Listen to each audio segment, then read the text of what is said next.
예, 오늘의 모닝 브리핑 시작하겠습니다. 중국과의 협상 중이다라는 내용은 사실이 아니다. 이렇게 중국 측은 밝혔는데 트럼프는 오늘도 협상을 했다. 이렇게 이제 엇갈리는 발언이 나왔고 연준 인사들이 지표가 나빠지면 6월에도 금리를 내릴 수 있다. 이런 언급을 하면서 투자자를 또 안심시키는 그런 역할을 했습니다. 베센트 장관은 한미 관세 협의 성공적이었고 이르면 다음 주에 원칙적인 합의에 이를 수도 있을 것 같다. 이런 발언을 했고요. 우리나라 증시에서는 이제 외국인들의 매도가 줄어들고는 있는데 아직 매수까지는 아니거든요. 이런 부분들의 변화가 생기는지 또 체크를 해봐야 될 것 같습니다. 우선 증시는 올랐습니다. 특히 기술주가 많이 올랐고 필라델피아 반도체 지수 같은 경우는 5% 넘게 급등하는 그런 모습을 보였거든요. 그리고 업종으로 보면 필수 소비재 빼놓고는 다 올랐어요. 근데 필수 소비재라는 거는 보통 경기가 안 좋다라고 생각이 될 때 그때 이제 방어적으로 올라가는 종목인데 이런 종목을 빼놓고는 나머지 업종 지수가 뭐 2%대 올라간 종목군들도 많이 나왔죠. 전체적으로 경기에 대한 우려라든가 이런 것들이 완화가 됐구나라는 점을 좀 보여주는 그런 대목입니다. 지금 3일 연속해서 올랐고 나스닥은 3일 동안 8% 올랐는데 이건 나중에 한번 설명드릴 지표입니다만은 그 GBT 지표라고 이거는 갑작스럽게 과매도 상태에서 상승 종목 수가 급격하게 늘어나는 날이 연속적으로 나올 때, 근데 이 신호가 여지껏 17번밖에 없었거든요. 이번에 18번째가 나왔는데, 이때는 6개월 후에 볼 때는 하락한 적이 한 번도 없었다. 그래서 좀 바닥 친 것 같다. 이런 식의 주장도 일부에서 나왔습니다. 근데 이건 뭐 나중에 한번 설명드리겠습니다.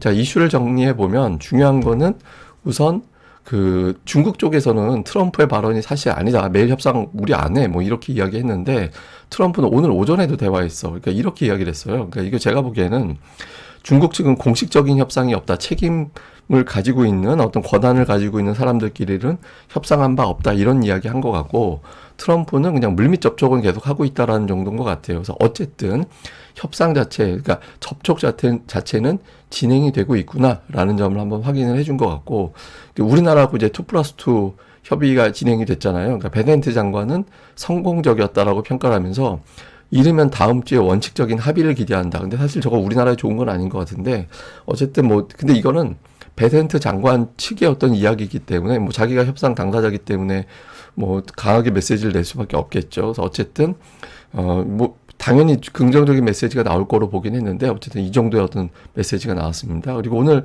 시장이 올라가는 데는 연준 인사들의 발언이 꽤 결정적으로 역할을 했거든요.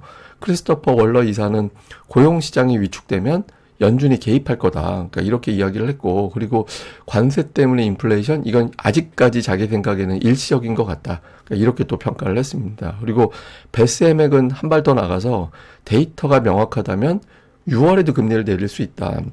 이 생각보다 빠르게 금리가 내려간다라고 보는 거거든요. 그래서 금리를 지금 내린다라고 그러면 경기 침체가 막아질 수도 있겠구나라는 어떤 기대감을 만들어내게 된 거죠. 이 점이 또 시장의 상승폭을 키웠다라는 게 미국 언론의 분석입니다. 그리고 오늘 반도체주가 강하게 올라갔는데 최근에 AI 관련해서 수요가 좀 둔해지고 있다. 이런 분석이 있었잖아요. 근데 엔비디아와 아마존이 같이 동시에 데이터 센터 수요 여전히 강해. 이렇게 주장을 했고 그리고 엔트로피인가요? 그러니까 AI 기업도 그 지금 관련된 어떤 에너지라든가 이런 데이터 관련해서 데이터 센터 관련된 수요가 매우 강하다. 이렇게 또 주장을 했거든요. 그래서 최근에 딥시크 공개 이후에 혹시 미국의 어떤 수요 이런 것들의 변화가 생기는 거 아닌가? 이런 걱정을 있었는데 이런 것들이 이제 불식이 되면서 반도체주들이 급등한 거 이 점도 시장을 올리는데 이제 역할을 했습니다. 그리고 뭐 지표는 제가 잠시 후에 설명드릴 거니까 지표는 괜찮게 나왔다 정도로 보면 될 것 같습니다.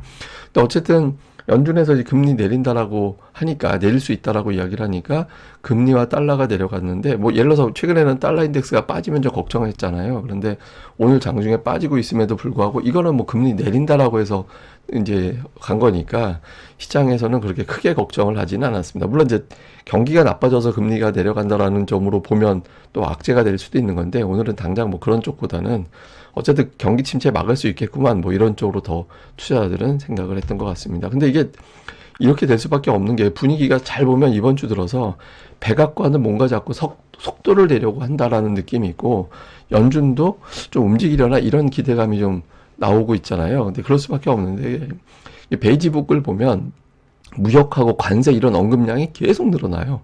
예, 그러니까 지금 걱정을 하고 있다라는 거죠. 그러니까 이것 때문에 경제가 잘못되는 거 아니야? 그러니까 이런 걱정을 계속 하고 있는 거고, 또 중국에서 미국으로 가는 컨테이너 선박이 줄어들고 있거든요. 그러니까 이거 이제 줄어드는 것도 이게 혹시 진짜 이 수입이 줄어든다라는 건 마냥 좋은 게 아니거든요. 그러니까 뭐 이게 수요가 감소했다라는 걸로 해석이 될 수 있기 때문에 이거는 향후에 미국 기업들의 실적이 나빠지는 거냐. 하여튼 뭐 어쨌든 새거든 중고든 이제 다 빠지고 있는 상태니까 이거에 대한 어떤 걱정 이런 것들도 일부에서는 좀 하고 있는 걸로 보여지는데, 그래서 그런지 몰라도 베센트가 자꾸 등판을 하잖아요. 그러니까 이게 이제 통계적으로 보면 3월 초 이후에 러트링이나 나바로가 등장을 했을 때 S&P 500 지수가 합산 719포인트가 빠졌다라는 거예요. 근데 베센트가 등장을 하면 52포인트, 그러니까 거의 뭐 올라간 게 없는 거긴 합니다만 어쨌든 빠지지는 않았다라는 거잖아요. 그래서 그 평균치를 봐도 베센트가 등판하면 어쨌든 조금이라도 올라갔고, 러트닉이랑 나바로가 등판하면은 평균적으로 그날 증시는 빠졌다라는 건데, 최근 들어서 보면 협상의 주도권은 베센트하고 그리어가 갖고 있는 걸로 보여지거든요. 그래서 좀 그 미국 당국에서도 백악관에서도 의식을 좀 하고 있구나라는 점도 확인이 되는 것 같습니다. 뭐 특징적으로는 뭐 그 애플을 비롯해서 빅테크 다 올라가고, 특히 반도체에 많이 올랐습니다. 브로드컴 6% 올라갔고, 엔비디아 3.6%, 또 마이크론 테크놀로지도 제법 올라갔거든요. 그래서 엔비디아가 AI 수요 줄고 있다라는 거는 근거가 없다, 이렇게 이제 언급을 하면서 긍정적으로 영향을 준 데다가 텍사스 인스트루먼트나 램 리서치 이런 기업들의 실적이 예상치를 상회하면서 주가가 또 급등을 했습니다. 그래서 이런 점이 주가를 끌어올리는 그런 역할을 했고요. 알파벳이 실적이 나왔는데 예상치 상회하면서 시간 내에서 일단 강세로 출발은 했거든요. 그래서 이것도 이제 좀 긍정적으로 볼만하고, 애플의 주가가 좀 어정쩡하게 나온 건 그 뱅크 오브 아메리카에서 장기적으로 비용 문제가 발생할 수 있다 그러면서 목표 주가 하향, 물론 이제 지금 주가보다 높기 때문에 매수 의견을 유지한 거긴 합니다만은 이제 조금 비용에 대한 어떤 이슈 이런 것들이 제기가 된 점이 조금 다른 종목들보다는 덜 오르게 되는 그런 이유가 됐던 것 같고, 그 공매도 청산도 시원스럽게 아직까지 나오진 않은 것 같아요. 그러니까 야금야금 올라가고 있는데 이게 폭발적인 어떤 급등이 한번 나와주면 좋은데 아직까지 그런 것까지는 확인이 안 되는 것 같습니다. 그리고 오늘 하락한 종목은 IBM, 그 행정부에서 비용 절감 하다 보니까 이제 정부 계약이 줄어들 것 같다, 뭐 이렇게 또 표현이 되면서 주가가 좀 하락하는 그런 모습을 보인 게 특징이었습니다. 자, 우리 증시는 어제 시장이 하락했잖아요. 근데 3월 말 이후에 독특한 패턴이 있습니다. 이제 뭐냐면 1% 이상 올라간 다음 날은 빠졌어요. 예, 이제 코스피 지수가 1% 이상 올라간다? 그럼 그 다음 날은 하락하는 그런 징크스가 있었거든요. 근데 하락폭이 어제 그나마 좀 적었어요. 뭐 0.13%만 빠졌으니까. 그래서 뭐 최근 들어서 패턴에 비하면은 시장이 그래도 선전한 거 아닌가? 이렇게도 해석이 되는 대목이죠. 그래서 이제 조금 관세에 대해서 투자들이 긴장을 하다 보니까 일단 올라가면 그 다음 날은 경계하는, 예, 그런 모습을 보인 게 특징이었고, 이게 이제 어제 나타난 걸로 보여지고요. 근데 근본적으로는 저 누적된 외국인들의 선물 매도, 이게 이제 외국인들 선물 매매 추이거든요. 근데 여기서부터 선물 매도가 3월 말부터 쌓여 있었잖아요. 아까 제가 코스피가 3월 말 이후에 1% 이상 빠지면 그 다음 날은 조정이 나왔다라는 말씀을 드렸죠. 그러니까 이 매도가, 선물 매도가 해소가 안 된 거예요. 그러니까 이게 지금 어디 정도냐면 2600, 2650이에요. 그러니까 외국인들이 보기에는 그때부터 지금 2600, 2650보다는 지수가 떨어질 것 같아 라고 베팅을 밑으로 해놓은 거고, 그러면서 실제로 지수가 뭐 한 300포인트 넘게 빠졌잖아요.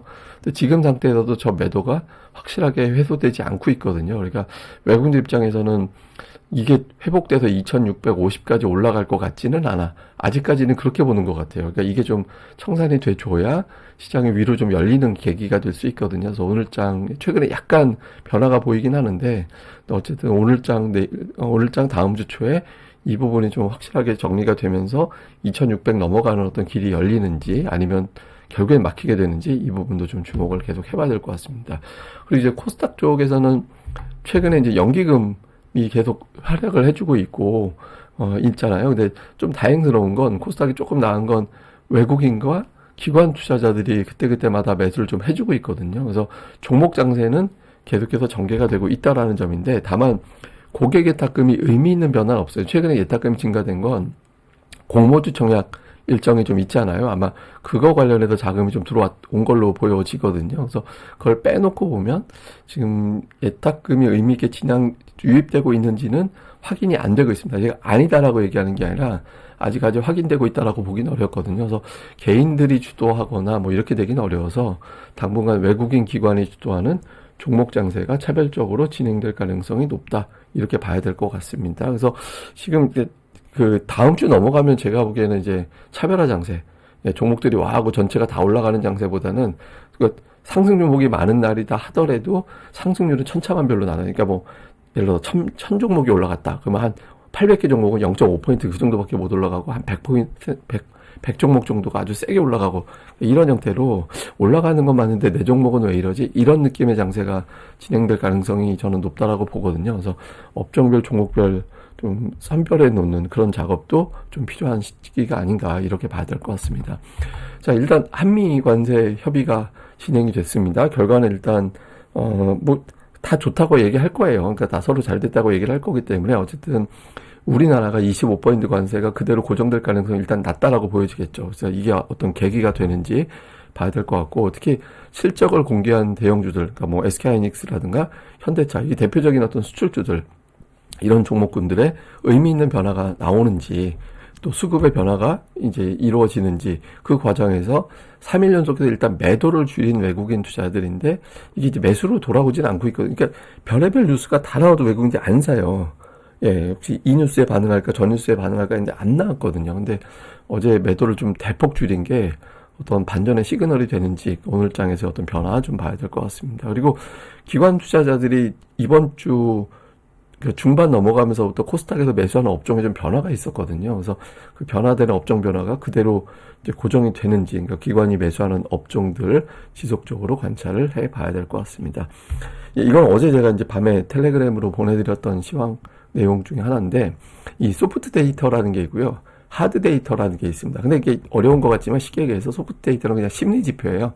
예, 소비자 신뢰 지수나 뭐 구매 관리자 지수 이렇게 설문해서 물어보는 거, 그러니까 이런 게 이제 소프트 데이터라는 건데, 심리 지표는 변동성이 클 수밖에 없죠. 그러니까 걱정하거나 기대하거나 이게 반영이 되는 거라서 실제로 경제보다 어떤 변동성이 크거든요. 근데 지금 여기서 보면 연두색 선이 미국의 소프트 데이터예요. 그러니까 뚝 떨어지고 있죠. 그러니까 미국의 심리가 되게 나빠지고 있다, 이거고, 반면에 이제 하드 데이터 같은 경우는 실물 지표, 뭐 GDP나 실업률이나 소매 판매, 산업 생산 등등의 어떤 지표들이 실물 지표 하드 데이터거든요. 근데 미국 잘 보면 하드 데이터는 아직까지는 버티고 있어요. 그러니까 실제로 오늘 나온 지표들을 보면 미국의 신규 실업수당 청구 건수, 이거는 올라가면 나쁜 데이터잖아요. 실업수당을 청구한다라는 거는 내가 고용이 끝났다라는 거, 해고됐다라는 얘기니까, 이게 줄어들거나 박스권이다라는 거는 미국의 고용 데이터는 아직은 괜찮다라는 거고, 그 다음에 내구재 수주, 내구재는 한 번 바꾸면 오래 쓰는 거, 그러니까 이제 좀, 그러니까 이거는 뭐